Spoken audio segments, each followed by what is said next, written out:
Electric dipole. तो electric dipole क्या होते हैं? जैसे देखिए, हमने क्या किया, दो चार्ज लिए जिनका नेचर अपोजिट था, ठीक है, एक चार्ज ये और एक चार्ज और लिया ये, ठीक है, दोनों का अमाउंट सेम होना चाहिए। अगर इसका चार्ज Q है तो इस पर भी चार्ज कितना होना चाहिए, Q ही होना चाहिए, ठीक है। ट्रेडिशनल के अकॉर्डिंग हम माइनस इधर रखते हैं, तो हम चलो माइनस इधर कर देते हैं, ठीक, ये पॉजिटिव, ठीक है।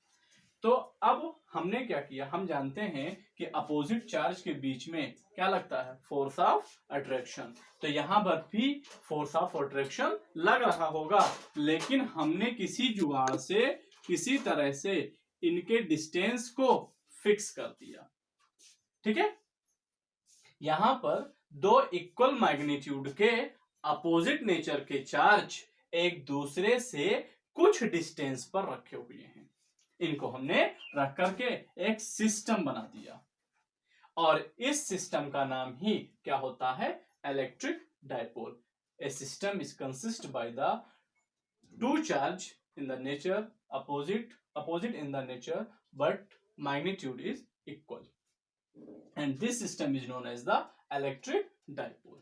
Okay guys, फिर से मैं रिपीट कर देता हूं, a system which is consist by the two charge opposite in the nature but in the magnitude are same, ठीक है। ये सेम मैग्नीट्यूड के दो इक्वल अपोजिट नेचर के दो चार्ज को हमने रखा है, ठीक है, apart a very small distance, बहुत ही कम दूरी पर।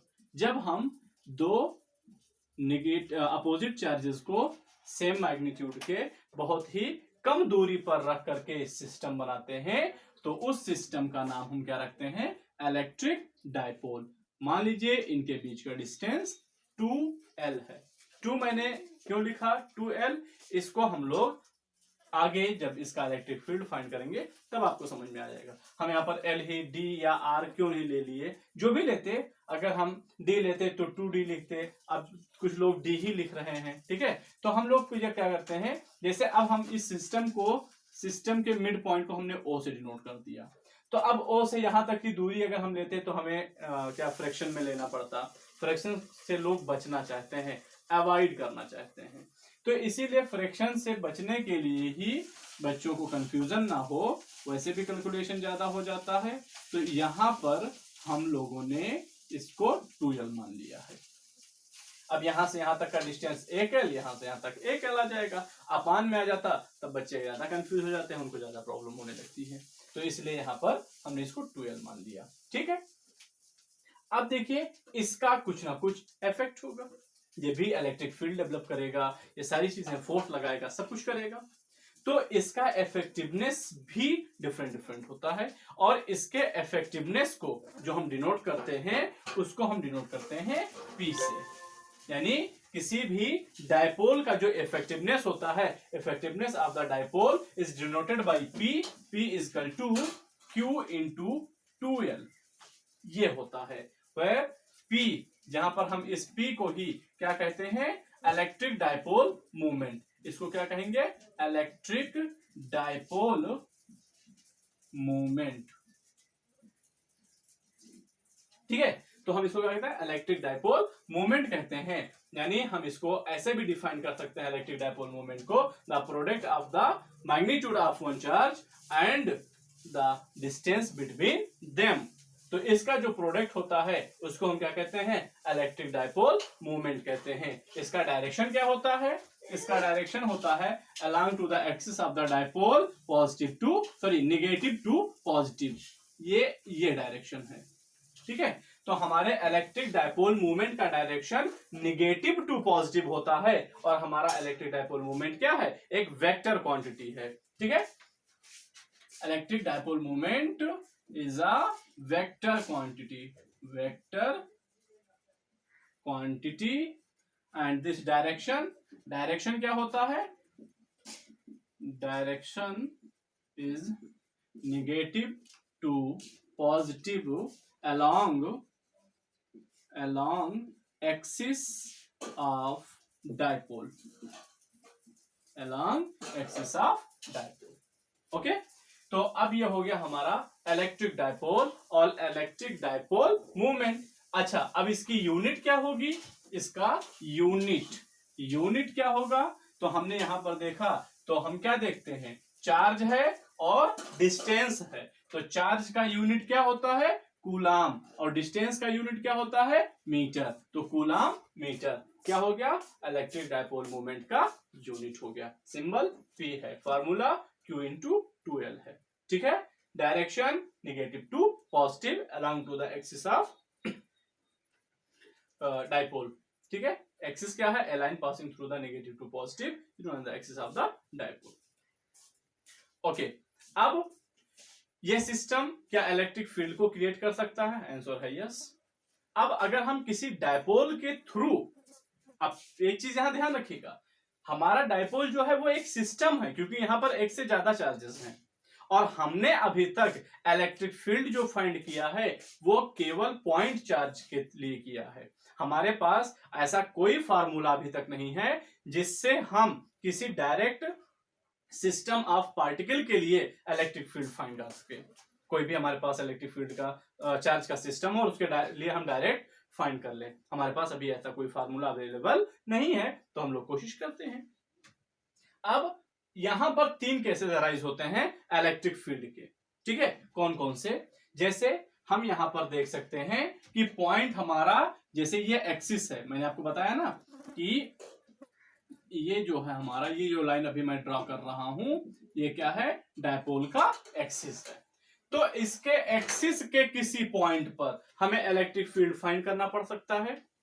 हमें हो सकता है इसके इक्वेटोरियल पोजीशन, यानी कि इसके एक्सिस के परपेंडिकुलर कंडीशन में। ठीक है, इसके बाइसेक्टर, परपेंडिकुलर बाइसेक्टर पर कोई पॉइंट हो, वहां पर इलेक्ट्रिक फील्ड फाइंड करना हो, यह भी हो सकता है।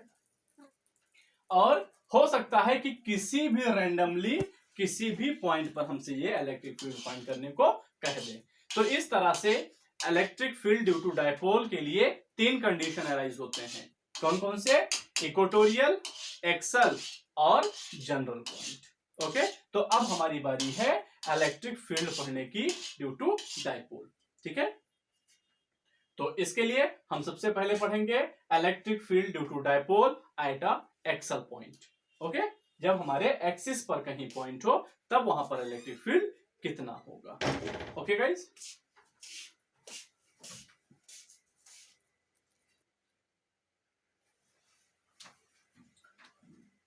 तो अब हम पढ़ते हैं electric field due to dipole at point on axial line. जैसे ये हमारा डाइपोल है, ठीक है, ये है हमारा mid point, and this is minus Q, this is plus Q, and this is O. मान लीजिए डाइपोल है हमारा ए बी, और ये है इसका सेंटर ओ। इनके बीच का डिस्टेंस कितना होता है? 2L। हमेशा इनके बीच का डिस्टेंस होता है 2L। तो अब हम इसको मान सकते हैं L और L, और इससे R डिस्टेंस पर इसके एक्सल पॉइंट पर, एक्सल लाइन पर एक पॉइंट है N, जिस पर हमें इलेक्ट्रिक फील्ड फाइंड करना है। ठीक है, और यहां से यहां तक का डिस्टेंस कितना है? R है। फिर से बात को समझिए, बात को समझना क्या है कि सेंटर से इस पॉइंट तक का डिस्टेंस कितना है? R। तो चार्ज से, तो बताइए इस चार्ज से यहां तक का डिस्टेंस कितना हो जाएगा? तो चार्ज से यहां तक का डिस्टेंस कितना होगा हमारा? R माइनस L, और यहां से अगर हम लेंगे तो R प्लस L। तो मैं इसको यहां लिखता नहीं हूं, आप समझ जाएंगे आई थिंक।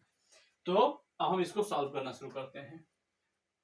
तो देखिए, हमें N पर इलेक्ट्रिक फील्ड फाइंड करना है, ठीक है, इस डायपोल के थ्रू। बट हमने जैसा बताया आपको कि डायपोल जो है वो एक सिस्टम है, और हमारे पास सिस्टम के थ्रू इलेक्ट्रिक फील्ड फाइंड करने का कोई भी फार्मूला नहीं है। तो ऐसे सिचुएशन में हम क्या करेंगे?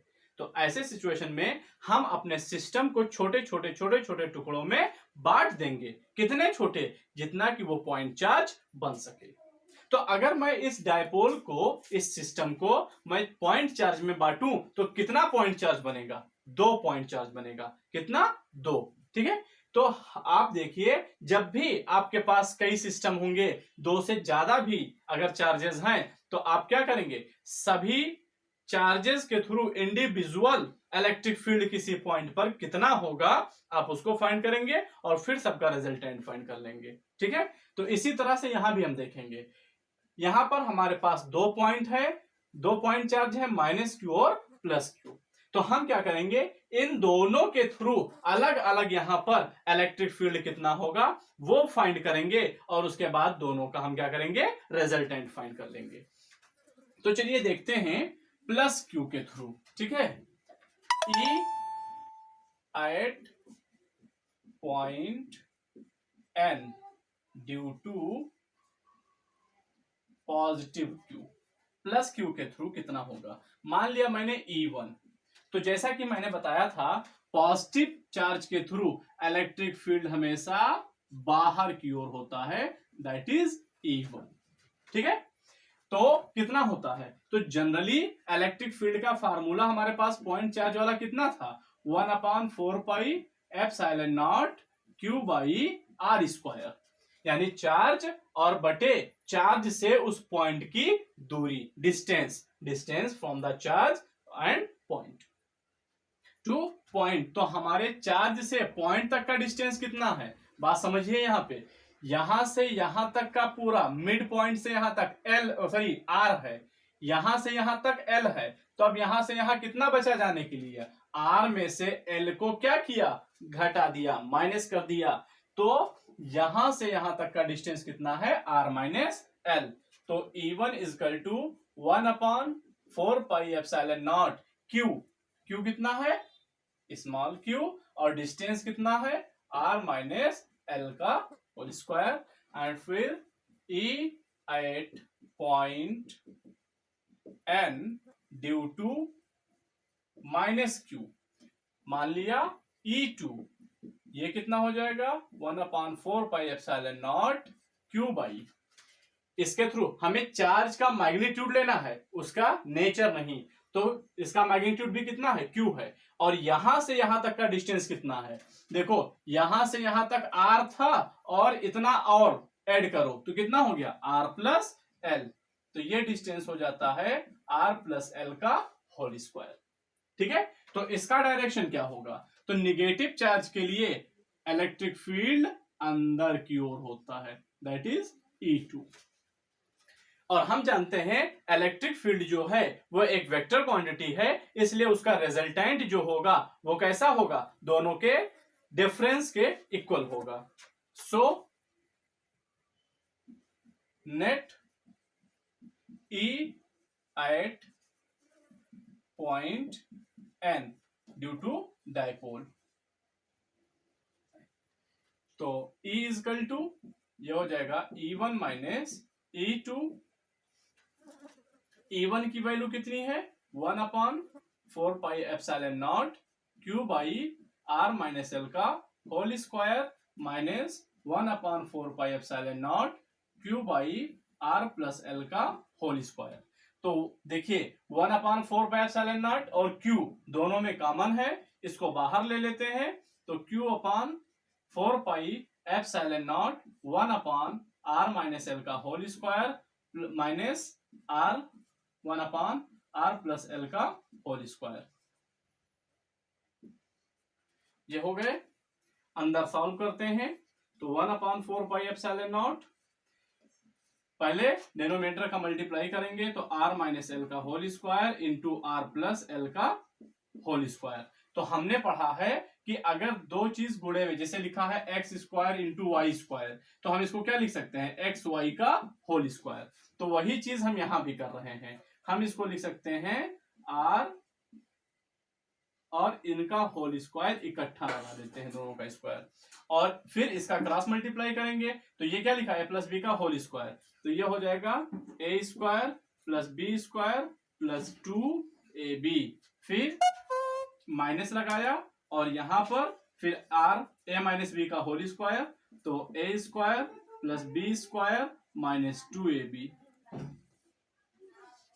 ये तो अब जब ब्रैकेट आप ओपन करेंगे तो जैसे ही ब्रैकेट ओपन करेंगे ये साइन अंदर चला जाएगा, तो ये plus minus minus plus minus minus और ये माइनस माइनस प्लस हो जाएगा। ठीक, तो ये प्लस माइनस कैंसिल हो जाएगा। तो after cancellation we have q upon 4 pi epsilon naught 2rl plus 2rl, तो कितना हो गया 4rl अपॉन, अब ये देखिए a minus B into A plus B, इसको लिख सकते हैं a square minus B square और पूरे का होल स्क्वायर। ब्रैकेट ओपन कर दीजिए तो ये बन जाता है q upon 4 pi epsilon not, यहां लिख देते हैं 1, q को यहां मल्टीप्लाई करते हैं 4, ये हो जाता है 2, आगे लिख देते हैं q into 2l, q into 2l into r upon R square minus L square का होल स्क्वायर। अब देखिए यहां पे जैसे ये 4 लिखा था तो 4 को हमने लिख दिया 2 इंटू 2, क्योंकि इंटू में हम आगे पीछे लिखें कोई फर्क नहीं पड़ता। q और इस 2l को इकट्ठा कर दिया, ये 2 है, ये क्या है 2, और ये r इकट्ठा कर दिया तो q इंटू 2l क्या बन जाता है p, तो ये हो गया 1 upon 4 pi epsilon naught 2 p r upon R square minus L square का होल स्क्वायर। यहां मैं लिख देता हूं because of p equal to q into 2l। तो अब यहां पर हम देखें तो r इस l के कंपैरिजन में बहुत बड़ा है, तो हम यहां जानते हैं कि r is greater than l, तो हमें पता है कि अगर किसी छोटी चीज का हम स्क्वायर क्यूब करते हैं तो वो और भी छोटा हो जाता है। सो r square is very very greater than l square. तो जब l इतना छोटा हो गया तो हम उसको क्या करेंगे नेगलेक्ट कर देंगे, तो जब हम उसको नेगलेक्ट कर देते हैं तो हमें क्या मिल जाएगा यहाँ पे, तो हमें मिल जाता है r को नेगलेक्ट करने पर e equal to 1 upon 4 pi epsilon naught 2 p r upon R square का होल स्क्वायर। देखिए ये l को हम छोड़ देंगे, नेगलेक्ट कर देंगे, तो जब हम l को छोड़ देंगे तो हमारे पास यहां पर क्या बचा, हमारे पास यहां केवल r बचा, तो r का स्क्वायर करेंगे तो क्या हो जाएगा r पे पावर 4 हो जाएगा, तो ये बन जाता है हमारा r पे पावर 4 और इससे ये कैंसिल होके कितना बचता है 3। तो e equal to 1 upon 4 pi epsilon naught 2p upon r cube, ये हमें मिल गया electric field due to a dipole, electric dipole.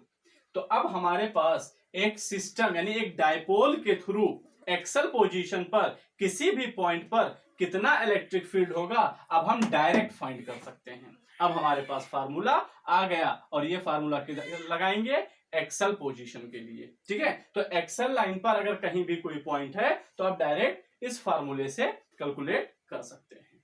तो ये था गाइस आपका electric field due to dipole at any point on axial line. अब इसके बाद हम पढ़ेंगे इक्वेटोरियल और जनरल, उसको हम लोग अगले वीडियो में पढ़ेंगे। Okay guys.